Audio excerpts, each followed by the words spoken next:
সকালে ঘুম থেকে ওঠার পর আমার হাজবেন্ড আমাকে জিজ্ঞাসা করছে, আচ্ছা বলো তো, বাংলাদেশের সবচেয়ে সুদর্শন পুরুষকে? তাকে আমি হেসে বললাম, কেন তুমি? কারণ স্বাভাবিক, একটা নারীর কাছে তার স্বামী তার জন্য সুদর্শন পুরুষ। তো আসলে আমি জানতাম না সে রিয়েলি ভাবে কথাটা বলছে। আমি মনে করেছিলাম সে ফান করছে আমার সাথে। তো আমি ওকে বললাম, ও আমাকে বলছে না, এটা ফান না, অ্যাডলফ খান নাকি অ্যাওয়ার্ড পেয়েছে সুদর্শন পুরুষ হিসেবে। আমি বলছি, কি বলো, ও কিভাবে অ্যাওয়ার্ড পায়? ওকে তো হাফ লেডিসের মতো লাগে। ওকে কোন দিক থেকে ওকে সুদর্শন পুরুষ দেখায়? আমাকে একটু দেখাও তো।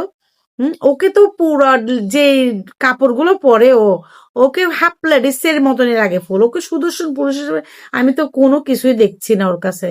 আর আমাদের বাংলাদেশের মানুষের রুচির দুর্ভিক্ষ হয়েছে। দেখেন, দুর্ভিক্ষ যদি না হয়, তাদের রুচির এই মানুষকে কিভাবে সুদর্শন পুরুষ হিসেবে অ্যাওয়ার্ড দেয়, আপনারাই বিবেচনা করুন।